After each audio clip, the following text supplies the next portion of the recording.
You stand in the middle of a crowded market, the stench of sweat, hay, and stale ale pressing in from all sides. The wooden platform creaks beneath your boots, but the crowd isn't looking at you. They're staring at the woman beside you, your wife. Her eyes dart between faces, wide and burning with shame. A rope circles her wrist, not tight, but tight enough. Men call out prices. Laughter ripples through the crowd, sharp as a knife. Someone spits near your feet. You raise your hand, pretending this is normal, pretending this is survival. But the truth digs into your ribs like a blade. You are not selling a goat nor a piece of land. You are selling the only person who once trusted you. The auctioneer's voice booms, the numbers climb, and the world tilts as if daring you to look away.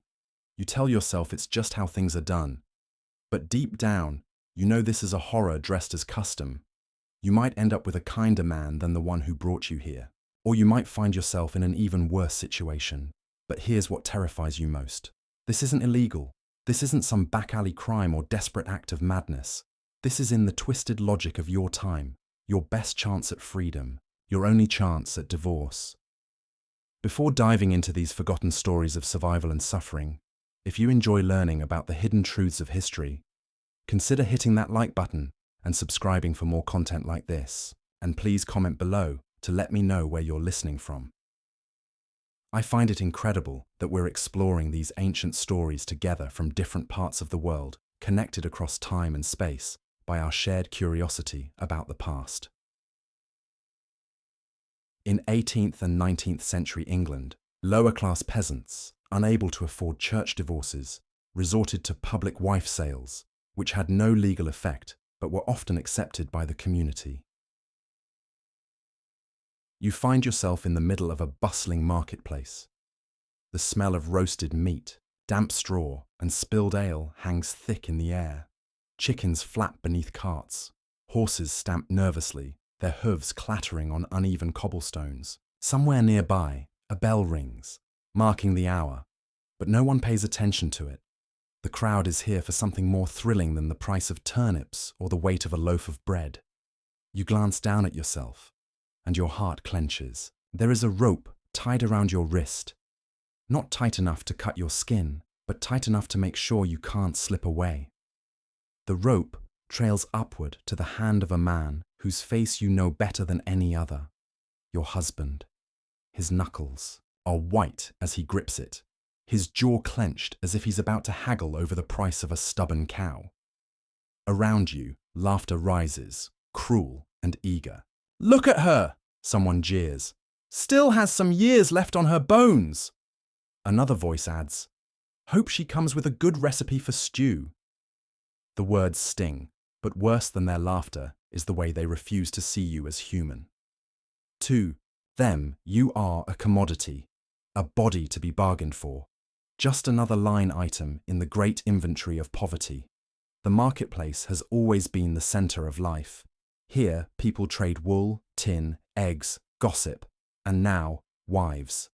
The wooden stalls are heavy with fruit that will rot by evening, fish that already stink of the river, and bolts of fabric coloured with cheap dye. And yet, today, every eye is turned not toward the wares, but toward you. Their smirks, their whispers, their nudges to one another are suffocating.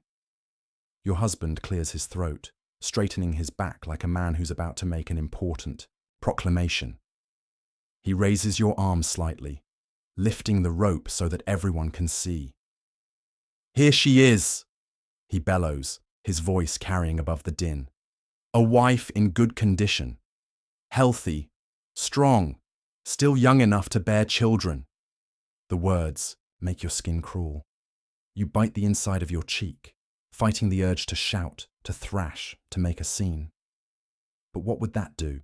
You glance around at the onlookers, farmhands with dirt under their fingernails, women with baskets hooked on their arms, children peeking out from behind their mothers' skirts. They are all waiting, all entertained. If you scream, you will only make them laugh harder. Your eyes fall on a man at the front of the crowd, a mug of ale in his hand. He raises it slightly, as if in a toast. What's her price then? He calls out. His tone is mocking, but behind it lies genuine curiosity.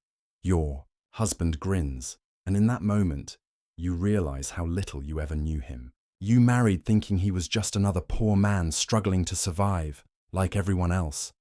But the way his lips curl now, the way he enjoys this performance, it's as if he was waiting for this moment, for the chance to rid himself of you, while turning his misery into a spectacle. A fair deal, he says, his voice dripping with false pride. A mug of ale, and she's yours. The crowd bursts into raucous laughter. Someone slaps his knee. Another tips his hat mockingly in your direction.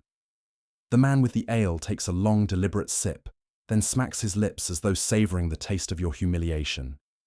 You close your eyes, just for a heartbeat. You picture yourself somewhere else, anywhere else. A quiet meadow, a childhood memory of chasing geese, the rare times when you felt safe. But the rope tugs at your wrist, jerking you back into the present. Your husband has stepped closer to the man with the ale, and you can sense the transaction sliding into its final act. Do you want her then? He asks.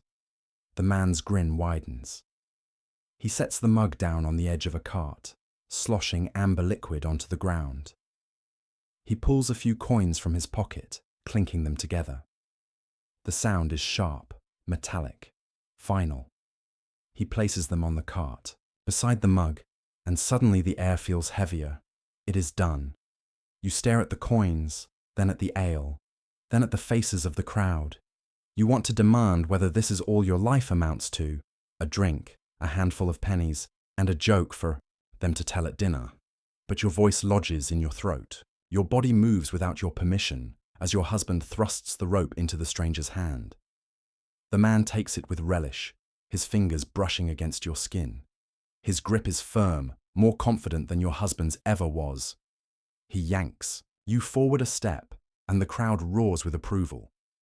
In that instant, you realize that you have been transformed. You are no longer a wife, a woman, a person. You are an object, passed from one man to another in the open air of the market. Before, dozens of witnesses. The bell tolls again, its iron tongue echoing through the market. Somewhere, life goes on. A baker sells bread. A butcher sharpens his knife. Children chase each other around the stalls. And you are sold. In the English countryside during the 18th and 19th centuries, the sale of wives often took place in markets or taverns. Taverns were the core places for the poor to socialize and trade, and witness the public resolution of many family disputes. The tavern is thick with smoke, the kind that seeps into your hair, your clothes, your very skin. The air smells of stale ale and unwashed bodies, mingled with the sour tang of sweat and cheap pipe tobacco. Lanterns sputter in the corners, their flames licking at the glass, throwing shadows that dance across the warped wooden beams. You stand in the center of it all, your feet planted on sticky planks that reek of spilled beer. The rope around your wrist is still there, itching against your skin.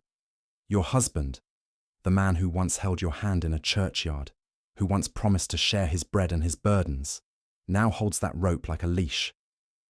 Around you, voices rise and fall, rowdy and unkind. Men slap their mugs on tables, calling for more drink. A fiddler in the corner scrapes out a tune that's half swallowed by the noise, and yet it keeps the rhythm of the room alive, chaotic but steady. And over it all is the sound of laughter, the kind of laughter that pierces your ears because it's aimed at you. Your husband clears his throat, his voice cutting through the tavern's clamour. "Gentlemen," he says, puffing out his chest, "I've a fine bargain for you tonight." The words twist in your stomach. A bargain. That is what you've become. Heads turn. A group of farmhands, their faces flushed from drink, lean forward. On their elbows, a travelling merchant lowers his pipe and squints at you through the haze. Even the fiddler falters for a moment, his bow dragging across the strings with a screech before the tune limps back into motion. Your husband tugs on the rope, pulling you a step closer to the center of the room. You stumble, catching yourself, just before falling. The motion draws jeers and whistles. Someone claps mockingly, another calls out. She's lively enough, won't be dull at the hearth. Your cheeks burn, but you force your face into stillness. If you show too much, if you let them see your fear, it will only feed their amusement. You keep your eyes on the ground, on the cracks in the wood, on the smear of mud left by someone's boot. She's strong, your husband continues, his words oily with performance. Good worker, keeps a house tidy, and, his grin widens, she's not so bad on the eyes either. The tavern erupts with laughter.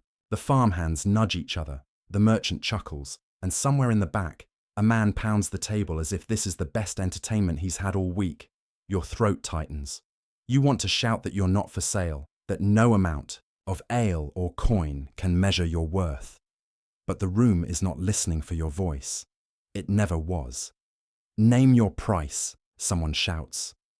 Your husband leans against a post, pretending to think. You know him well enough to recognize the show of it. He is savoring this, the attention, the power. His life has been small, hemmed in by poverty, failure, and frustration. But tonight, here, he is the man with the rope, the man everyone watches. "A quart of ale," he declares, "and a silver shilling." A groan ripples through the crowd. Too high, too bold. Someone tosses a crust of bread at his feet. Another shouts, "She's not worth half that." The insults fly, and with each one, your heart twists tighter. Then, from the far corner, a man you hadn't noticed before rises.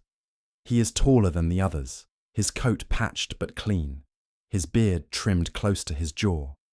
His eyes fix on you, not with kindness, not with cruelty either, just possession, as if he's already decided. He walks forward, his boots thudding against the floorboards. The crowd parts, murmuring. He stops in front of your husband, his gaze never leaving your face. "I'll pay it," he says simply. The room hushes.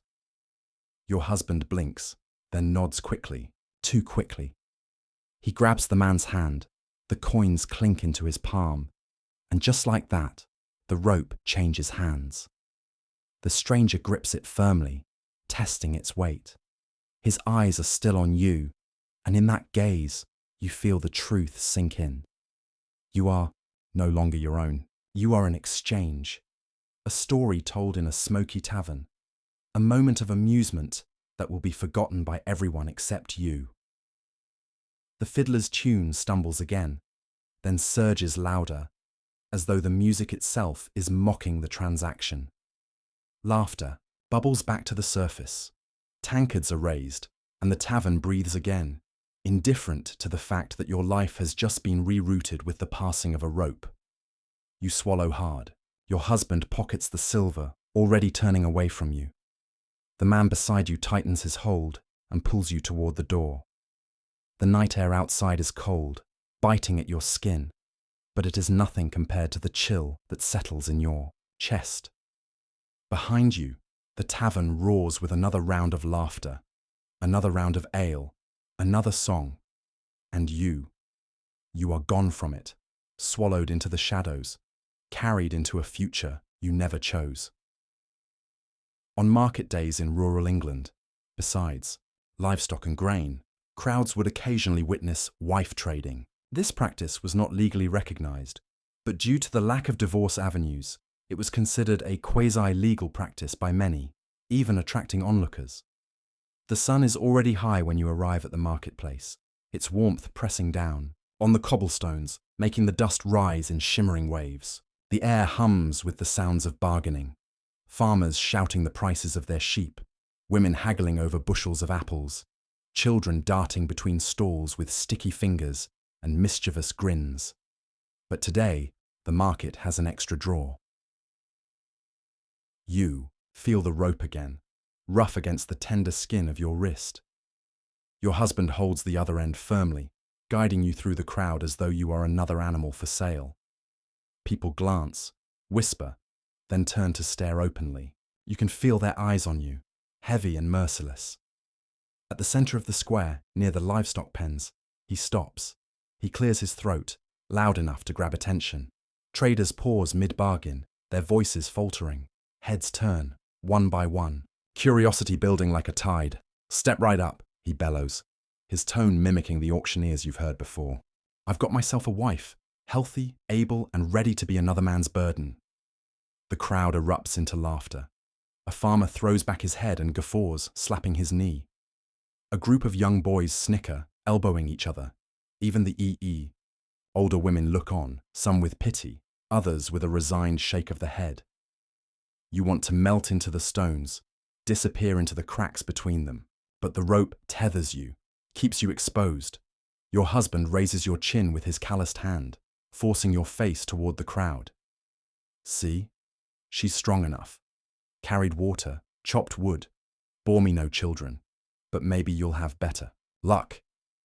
His words sting, the kind of casual cruelty that leaves bruises deeper than fists. The crowd murmurs. One man calls out, "What's the price?" Another adds, "She worth more than that goat you sold last week." Laughter follows, loud and merciless. The mockery thickens the air. You fight the urge to cry, because tears would only add to the spectacle. Instead, you steady your breath, staring at the horizon where the church steeple rises above the roofs. 3 shillings, your husband declares, puffing up his chest. "Or a pint of cider and a loaf of bread if that's all you've got." More laughter, but then a hand rises. A butcher, burly and sweat-stained, steps forward. He wipes his knife on his apron, leaving a streak of red across the fabric. His eyes travel over you slowly, deliberately, in a way that makes your skin crawl. 2 shillings, he says, his voice thick with ale. The crowd buzzes. Someone shouts, "Done!" Someone else calls, "Let's see the rope change hands." Your heart pounds, each beat a hammer striking inside your chest. You want to scream, to run, but the weight of the crowd pins you down. Every face seems eager, not for your freedom, but for the drama of your humiliation. Your husband haggles for a moment longer, then nods, spitting into his palm and clasping the butcher's hand. The rope is passed, just as it would be with a cow or a sheep. The butcher grins, tugging you toward him. "She'll do," he mutters, more to himself than anyone else. The crowd claps, jeers, and laughs, as though a fine show has just ended. But, for you, the show is only beginning. As the market returns to its rhythm, with voices rising once more over the prices of onions and pigs, you are led away, a silent part of the day's transactions. No one will remember this tomorrow, not the laughter, not the bargain, not the shame. For them, it was entertainment, but for you, it is a wound that will never heal. In the early 19th century, a few wife sales were written into paper contracts, not actual legal documents, but imitating legal format, signed by both parties, creating an official divorce and a false sense of legitimacy.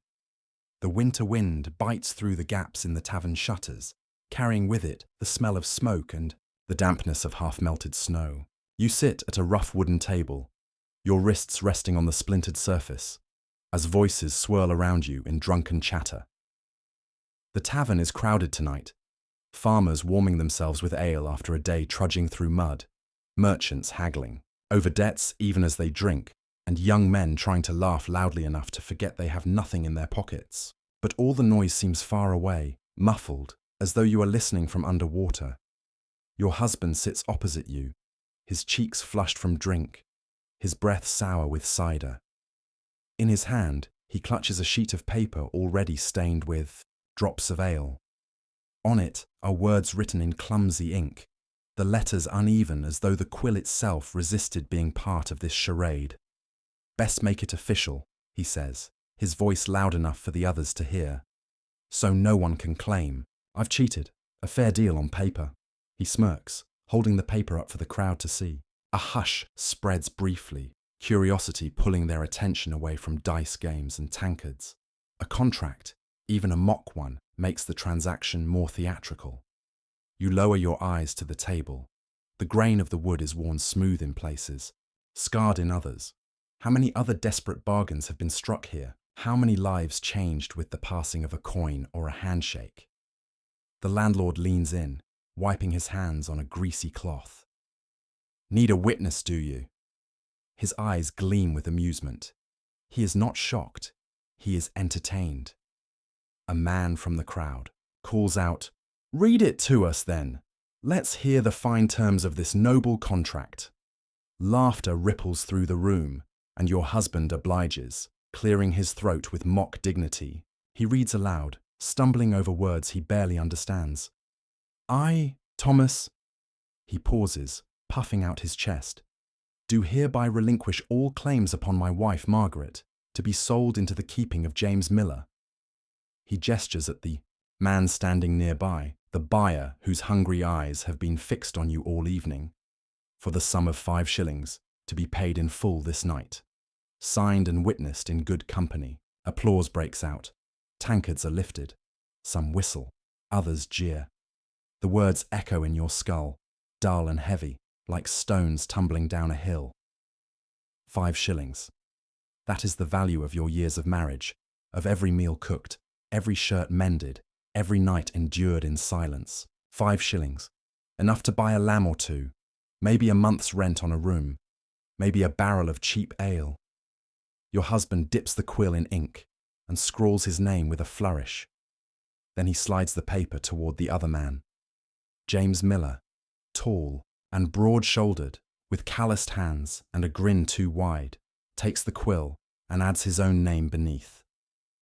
Finally, the landlord signs as witness, chuckling to himself as though he has just officiated a marriage rather than its mockery. The paper is folded carefully, as if it were a royal decree rather than a cruel performance. Your husband tucks the coins into his pocket, patting them with satisfaction. "Done and settled," he declares, "by law of common sense, if not the crown." The crowd cheers, the sound bouncing off the low beams of the tavern ceiling. Someone starts to sing a bawdy tune, and soon the room is filled with music, clapping, and the stomp of boots. To them, it is over. A bit of sport, a night's entertainment. But for you, it is only beginning. James grips your arm, his hand firm, possessive. He smells of smoke and sweat, his shirt damp from melted snow. "Come along now," he says, not unkindly, but not gently either. He pulls you toward the door, the rope already in his other hand. The tavern's warmth falls away behind you, replaced by the bitter cold of the night. The sky is low and grey, heavy with unfallen snow. The cobblestones glisten with frost, and your breath clouds before your face. You walk in silence, your steps uneven on the slick ground. He does not speak, and you dare not ask where he is taking you. Each step feels like the turning of a wheel, grinding you further into a fate you never chose. The paper, folded and tucked into his pocket, feels heavier than chains. It is not recognized by law, but it is recognized by the crowd, by the neighbors who watched, by the landlord who signed his name. To them, it is binding. To them, you belong to him now, and that belief is enough. You glance at the houses you pass, their windows glowing faintly with firelight. Behind each one, families sit together, sharing bread, telling stories.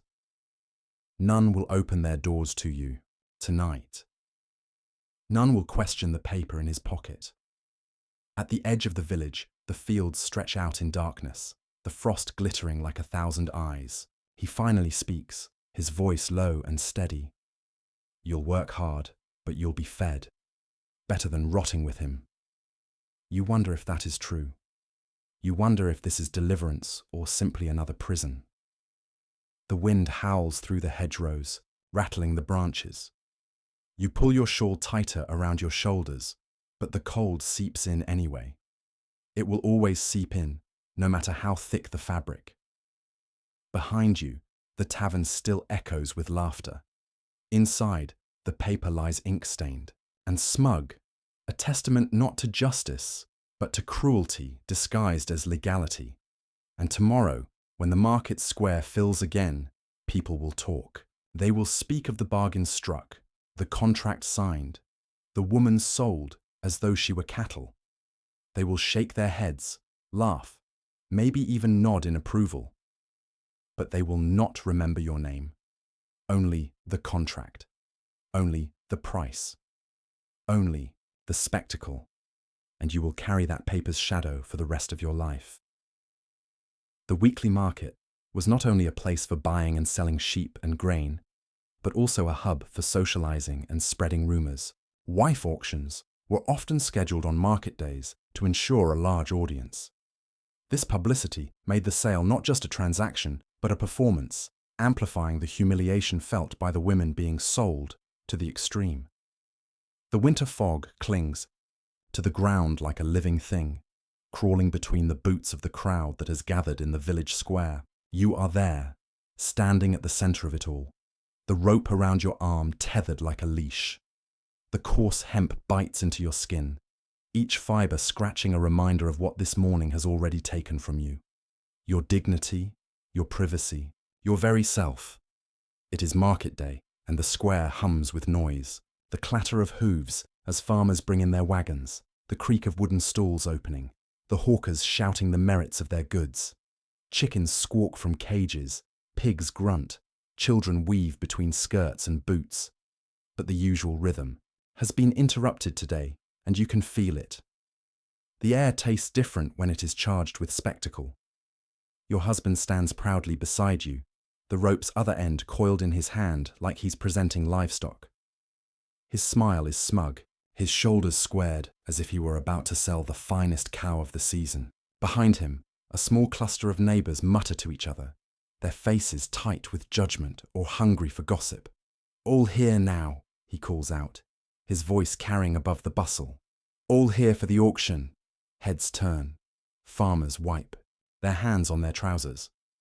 The butcher abandons his stall for a better view.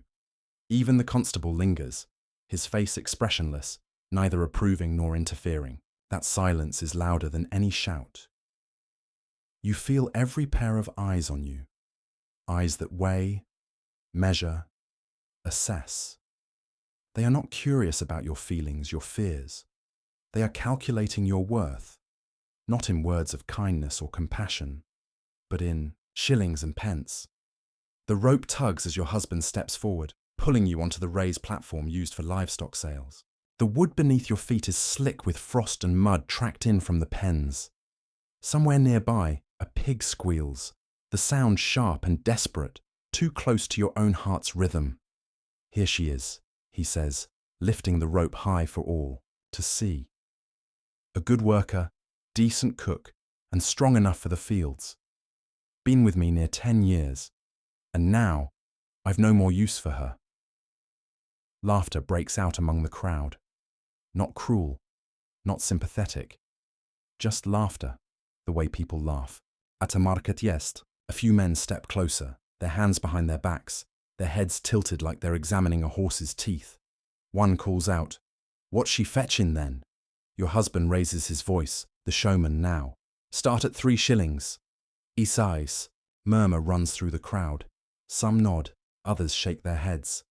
It is a game to them. Not your life, not your body, not your future. A game, a brief interlude in the monotony of market day. 4, a voice says. You turn your head.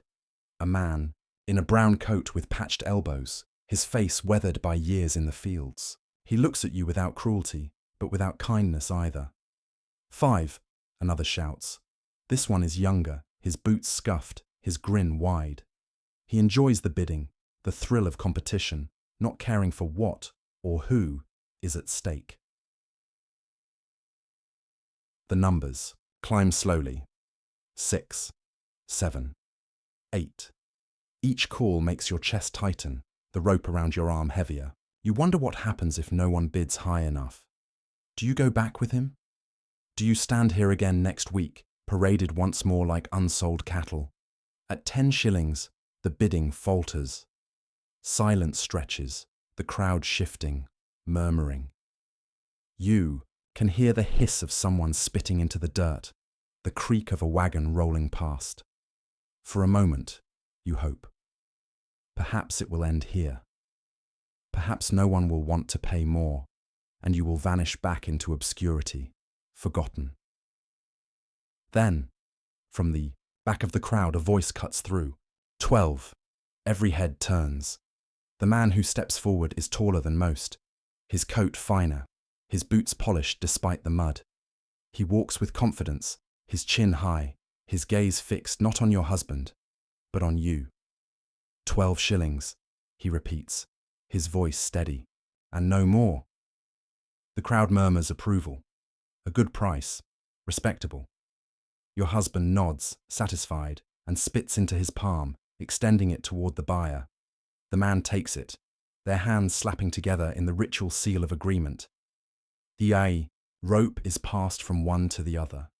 A simple gesture, but in it lies the transfer of your existence. The laughter resumes. The market noise swells back to life.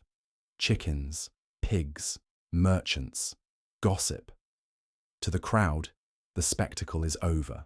They move on, their interest spent. But for you, the silence inside your chest is deafening. The new man does not yank the rope. He simply holds it, letting it hang loose between you. His eyes study you with a calm you cannot read. Pity, perhaps, or calculation. It doesn't matter. His ownership is written not in kindness, but in the fact that every witness here will swear tomorrow that they saw the bargain struck. As he leads you away from the platform, the sun breaks briefly through, the fog glinting on the frost like scattered coins. You glance back once, seeing your husband counting the shillings in his palm, his head bent low over the silver, and then he vanishes into the crowd. You realize, with a sudden chill deeper than the winter air, that you will vanish too. Not into death, not into silence, but into someone else's story. Your name will fade, your face will blur, and all that will remain is the memory of a market day when a wife was sold for 12 shillings. The market was not only a place for buying and selling, but also a place for punishment. Many wife sales were accompanied by public parades. The audience could see the entire transaction process, and the humiliation of the parade itself was a social tool to strengthen the legitimacy of the transaction. The rope scratches against your wrist as you stumble forward, each step dragging you through the mud of the market street. You don't walk alone. He walks you, parades you, like a farmer leading a mule to slaughter. The difference is that the mule does not feel the eyes that press in from every direction, eyes that judge, laugh, whisper, and never blink. You feel them all. The crowd is thicker now. The market is over, and word has spread. "A wife sold!" someone shouts, and heads pop out from tavern doors, from upstairs windows, from behind wagons piled with grain. Children follow, giggling, pointing, chanting a word you can't quite catch. The mud sucks at your boots, heavy and clinging, but it's nothing compared to the weight of the stairs. They pin you down more tightly than the rope. You lower your head, but lowering does not help. It only makes the whispers sharper, the laughter closer. Look at her. She fetched 12 shillings, they say. Worth less than a cow. The words strike harder than stones. Your husband walks beside you, rope in hand, chest puffed out with the pride of a man who has completed a bargain. He doesn't see you anymore. He doesn't need to. He owns the story, not the woman. To him, this is victory. The coins in his pocket, the nods of approval from men who think him clever, and the man who now owns you. He follows just behind, hands clasped, face unreadable. He doesn't yank the rope, doesn't jeer, but his silence is worse. Silence is complicity. Silence tells the crowd, yes, this is mine. Yes, I accept this purchase. You try not to cry. Tears would only feed them. They would say you are weak, ungrateful, hysterical. So you keep your eyes fixed on the mud, counting each broken cobblestone, each puddle reflecting the grey sky. A boy darts in front of you suddenly, waving a stick. He jabs it toward you, laughing, until his mother pulls him away with a sharp word. But the damage is done. The crowd erupts into more laughter, more pointing. They treat you like a carnival attraction, a sideshow brought to life. The rope tugs. You nearly fall, catching yourself at the last moment. Gasps ripple through the spectators, disappointment that you didn't tumble face first into the muck. For a heartbeat you wish you had, because then at least the laughter would have been muffled by mud. You wonder how long this walk will last. Down the main road, past the church, into the tavern where drunks will toast your shame. Every step stretches time. Every yard feels like a mile. Do you know why they do this? A whisper in your mind asks, though you don't know if it is your own thought or some ancient echo. Because humiliation is stronger than law. Because if enough people watch, the sale becomes real, no matter what the court says. And you realize with icy clarity that this parade is not about you. It is about them. It is about a society reminding itself of its power, its ability to turn a marriage into a market transaction, a woman into a commodity. But the pain is yours. By the time you reach the edge of town, your legs ache. Your throat burns from swallowing words you cannot say. The rope slackens as your former husband hands it once more to your new owner. The crowd begins to disperse, the spectacle finished, the entertainment over. No one lingers to ask if you are hungry or cold or broken. They have had their fill. They return to their stalls, their meals, their gossip, carrying with them the memory of your humiliation as though it were just another story to share over ale. You stand there, wrists raw, face flushed, breath shaking. Behind you, the town already forgets. Ahead of you, a future you do not know waits, tethered still to the rope in another man's hand. And in the silence that follows, the realization seeps in like the cold. You are no longer wife, no longer woman, no longer self. You are a transaction, sealed by laughter and witnessed by the crowd. In the countryside in the 18th century, taverns were not just places to drink, but also informal places to sign contracts. Many wife sales were not done in courts or markets, but in taverns. A glass of beer and a laugh were enough to end a marriage. The tavern stinks of stale ale, sweat and smoke. The walls drip with condensation. The timber beams sag under centuries of laughter and lies. This is not a courtroom. This is not a marketplace with stalls and proper witnesses. This is a place where men drown their failures in drink. And tonight, you are about to become one of those failures on display. The room hushes as you walk in behind your husband. He grips your wrist too tightly, steering you like a piece of cargo. The men at the tables lift their mugs in greeting, then squint, realizing this is not a friendly visit. Their whispers gather momentum. He's doing it. He's selling her. Your husband clears his throat and slams a tankard onto the counter. "A pint for the new owner," he says, his voice brash, false confidence dripping with every syllable. The barkeep raises an eyebrow. He's seen it before, and he'll see it again. No surprise here, only curiosity. The tavern's law is older than parchment. Whatever is witnessed in ale and coin can't be denied tomorrow. You are pushed toward the center of the room. Faces press closer. A circle forms, rough boots scuffing the straw-strewn floor.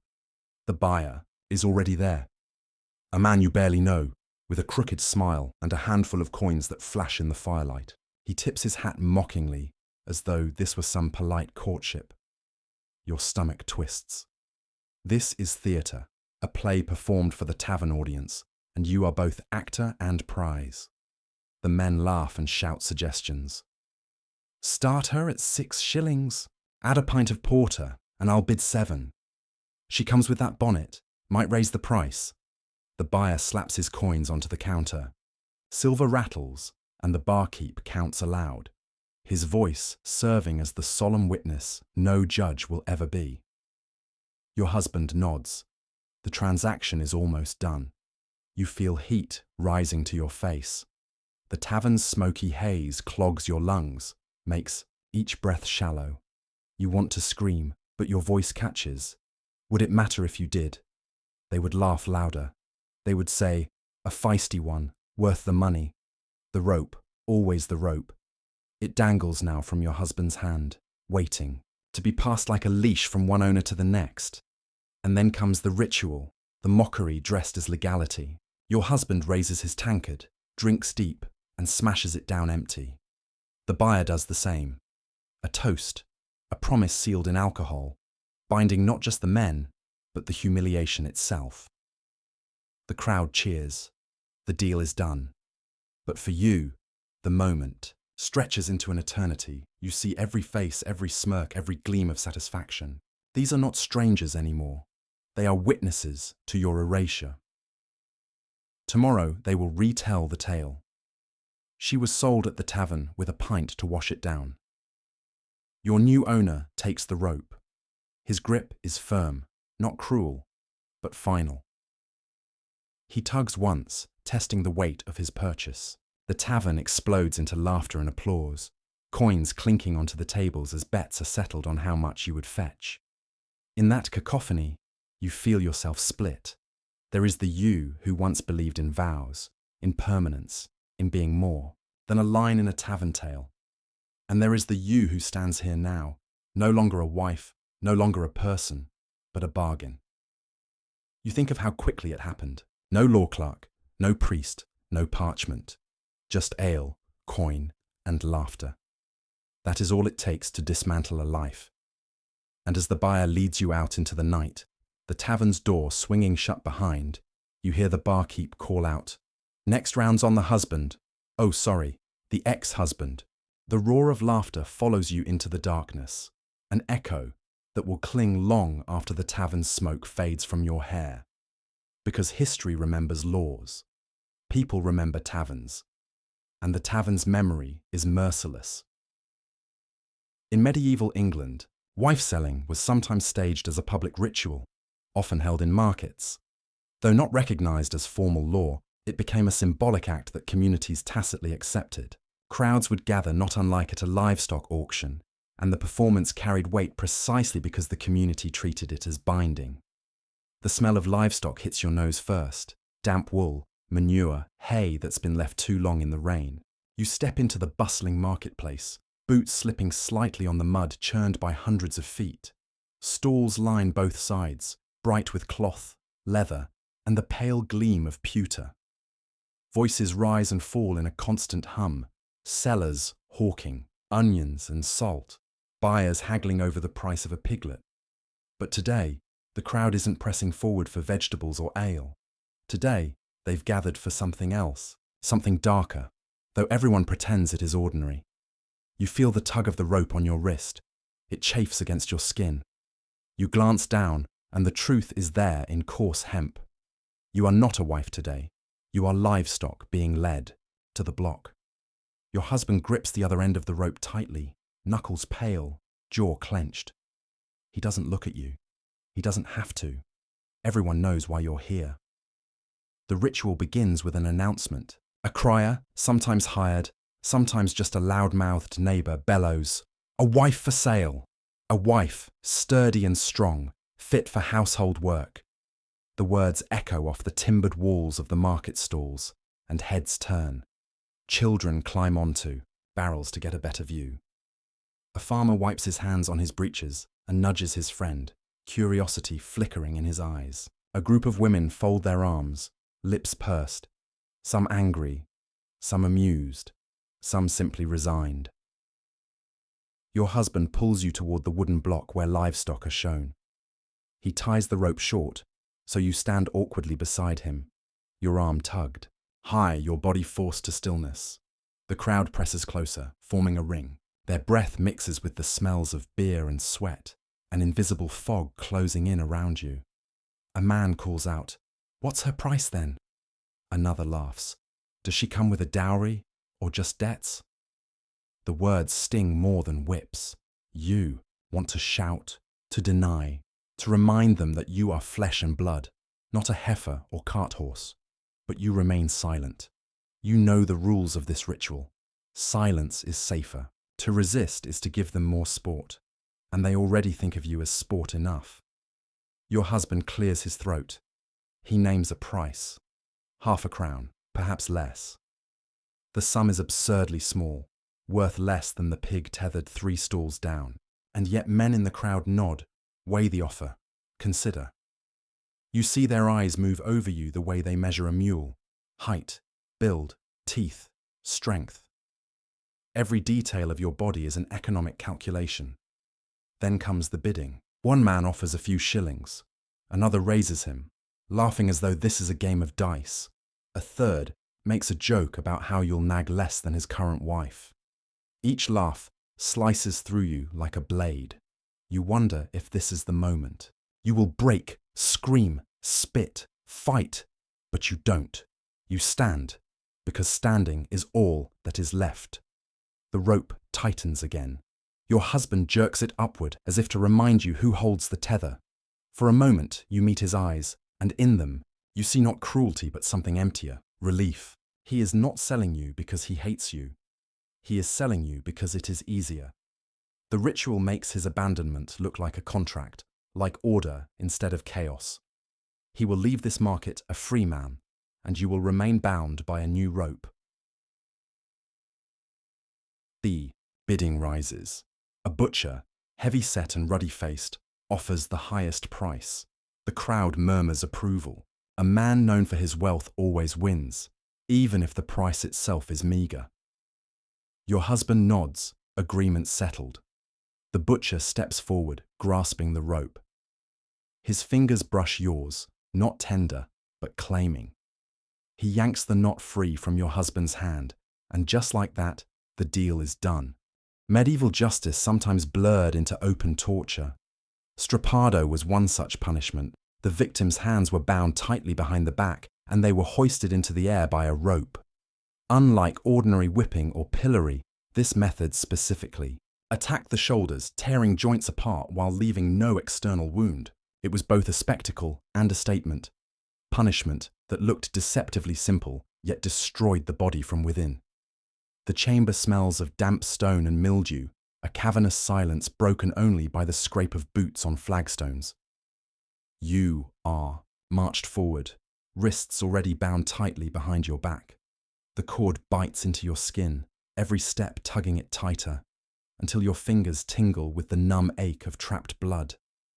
At first, you think this is just another humiliation, another performance of punishment in front of jeering onlookers. But then you see the rope dangling from the ceiling beam, thick, coarse hemp, looped through a pulley, the end trailing down into the hands of two executioners. The sight drains the warmth from your body. This is not an ordinary beating. Your captors position you beneath the rope. They seize your bound wrists, threading the rope around them with practiced efficiency. The hemp grinds against your skin, already raw as the knot is tightened. The rope now connects your arms to the beam high above, every inch of its roughness, promising pain. The crowd has gathered. Not the lively rabble of the marketplace, but a select few. The magistrate, clerics, soldiers, and those curious enough to witness. Their expressions range from stern judgment to cruel anticipation. You sense that for them this is not merely punishment, it is demonstration, a lesson delivered through your suffering. Raise him, the magistrate commands. The rope jerks upward. Your arms are wrenched back, shoulders straining as your bound wrists are lifted behind you. At first, it is just discomfort, a pull on your joints, an unnatural angle. But as the rope climbs higher, the pull becomes unbearable. Your feet leave the ground, toes scraping desperately against stone, body dangling with your shoulders as the fulcrum. Pain explodes through your chest. Your arms feel as though they are tearing away from your body. Sinew stretches, muscles scream, bones grind against their sockets. You cannot stop the cry that tears from your throat, high-pitched, raw, echoing in the vaulted chamber. The crowd murmurs, some with fascination, others with unease. To them, this is a performance of justice. To you, it is dismemberment in slow motion. Minutes pass, or is it seconds? Time dissolves under the weight of agony. Your shoulders feel aflame, as though invisible hands are prying them apart. Every breath shudders. You try to wriggle, to lessen the pressure, but the attempt only sharpens the tearing sensation. The rope creaks above you, indifferent to your suffering. Let him down, the magistrate orders. Relief floods you at the thought. relief that turns to horror as you realize what comes next. The rope slackens. You collapse to the ground, wrists still bound, arms screaming with pain. But before your body can adjust, the executioners yank the rope again, jerking you violently back into the air. The sudden motion tears at your joints with brutal force. Something pops in your shoulder. White-hot pain blinds you. Your vision swims with stars. This is the cruelty of strappado. Not a single suspension, but repeated drops and jerks, each one a hammer blow of agony to your already broken body. Your screams mix with the echoing laughter of the onlookers. To them, your torment is proof of authority. To you, it is the unraveling of flesh and bone. As they drop and raise you again, your body begins to betray you. Fingers dangle limp, unable to move. Shoulders burn with fire that will never heal cleanly. You realize with dawning terror that you may never use your arms again. The punishment is not just pain, it is permanence. At one point, as you hang suspended, your head droops forward, hair plastered with sweat. You hear the cleric's voice intoning that justice is being served, that your crime is washed away through this suffering. His words are hollow, a pious backdrop to the torment unraveling your body. The crowd grows restless. Some shift uncomfortably. Even cruelty has its limits when prolonged too far. Yet the magistrate watches intently, studying you as if your screams are data, as if your broken body is an experiment. Finally, with a curt gesture, he signals the end. The rope lowers slowly this time, easing you down until your knees buckle on the stone floor. Your shoulders are ruined, arms useless weights at your sides. Every breath rattles. Sweat drips from your face, mingling with tears you hadn't even felt spill. The punishment is over, yet it will never truly end. You know it as you kneel there, body broken, the memory carved into nerves and sinew. Tomorrow you may be released, but you will never again lift a sword, hold a tool, or embrace another. Strappado has stripped you not just of dignity, but of strength, reducing you to a shell of the person you once were. And that, you realize, is the point. Not execution, not bloodshed, just the slow destruction of your humanity, a reminder to everyone who watches that authority can reach inside your body and rearrange it forever. In 19th century England, the practice of wife-selling was never officially legal, yet it appeared in court records and newspaper reports for over a century. Many saw it as a symbolic divorce among the poor, a way to escape marriages when formal separation was too expensive. This tension between law and custom reveals just how fragile the boundary was between morality and survival. You stand at the end of this journey, looking back at the strange and unsettling stories you've just walked through. From market squares, filled with jeering crowds, to back-alley taverns where whispers of shame linger, every scene has carried the same thread. A transaction that reduced a marriage to a bargain. Now, in this moment of reflection, you begin to grasp what all of those desperate choices meant. It wasn't always cruelty for cruelty's sake. Sometimes it was survival. A husband drowning in debt, unable to feed his family, saw in his wife not just a partner, but the last possession he could trade. A wife, trapped in a violent household with no legal right to divorce, might secretly welcome being sold to another man who offered safety. To us, centuries later, this sounds barbaric, almost unthinkable. But to them, it was one of the few exits in a world built without escape routes. Step into the muddy streets of an English market in the early 1800s. Imagine yourself in the crowd. You smell the beer, the sweat, the livestock. You hear the auctioneer's call not for cattle, but for a woman standing nervously beside her husband. She wears a halter around her waist or neck, sometimes even around her arm, as if she were an animal. Her eyes dart between the men shouting offers. Do you pity her? Do you judge her?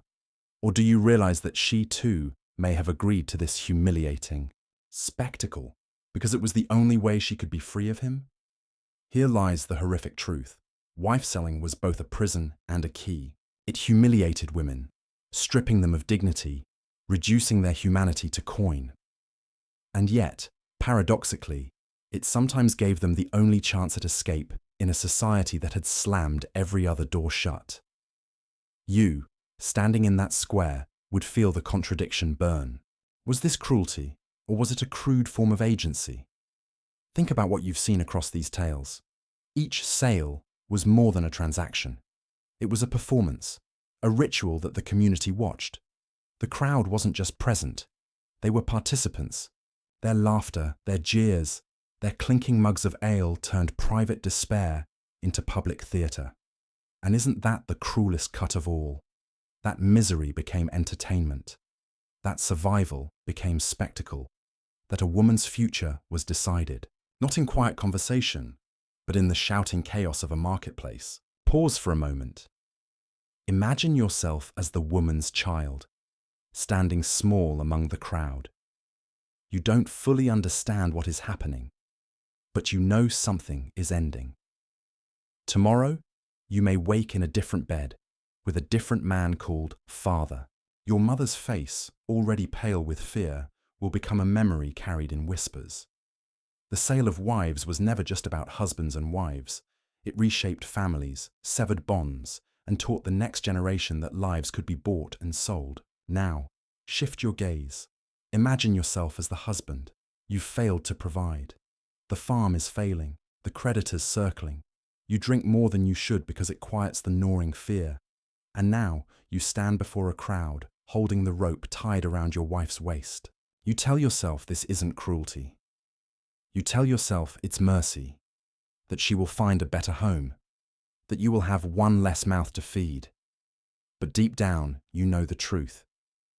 You are selling not just her body, but your own shame. The crowd may laugh, but you will carry this weight forever. And what of the new buyer? To him, this isn't purely a bargain. It's a gamble. He may believe he is rescuing her, but he is also claiming ownership in the only terms society understands. Marriage, in this shadow world, is less about vows and more about contracts written in coin. And so, even in the moments where wife-selling offered an escape, it never escaped the logic of possession. Step back now. You are no longer in the marketplace. You're in the quiet of your own thoughts. What does all this say about the society that allowed it? About the people who participated, laughed, or looked away? It says that when law fails, custom fills the gap. It says that poverty creates strange currencies, where human dignity is weighed against survival. And it says that patriarchy was so deeply woven into the fabric of life that even acts of rebellion, women leaving men, had to be disguised as property exchange to be tolerated. But here is the final twist. Wife-selling didn't only live in medieval or early modern Europe. Variations of the practice appear across cultures, from Asia to Africa to the Americas. Whenever poverty, patriarchy, and desperation collided, families found ways to turn wives into currency. It's not a European story. It's a human story, one that forces you to confront an uncomfortable truth. When survival is at stake, morality bends. Think again about the phrase, selling a wife. It is blunt, ugly, and dehumanizing. But underneath that phrase lies a spectrum of human emotions: fear, anger, shame, relief, and sometimes even hope. To the women, it was degradation. To the men, it was desperation. To the crowd, it was entertainment. And to us, centuries later, it is a mirror held up to our own society. Because ask yourself, have we truly escaped this logic? Women today may not be sold in open markets with halters and coins, but in some corners of the world, marriages are still treated as transactions, with dowries, bride prices, or economic bargains deciding a woman's fate. The market may look different, the currency may have changed, but the echoes remain. And so, as you close this chapter, you feel a weight. Not the weight of a halter rope, but of realization. You realize that history is not just dusty records, it is a reflection of us. That the cruelty of wife-selling is not just a story about them, but a warning for us. That dignity can be fragile, that customs can excuse cruelty, and that every society must guard against turning its people into property. You hear the marketplace fading behind you, the laughter of the crowd growing distant. You walk away, not as a spectator now, but as someone who carries the burden of knowing. The horrific truth is not just that medieval men sold their wives. The horrific truth is that humans, when cornered by poverty and blinded by power, will always find a way to put a price on the priceless.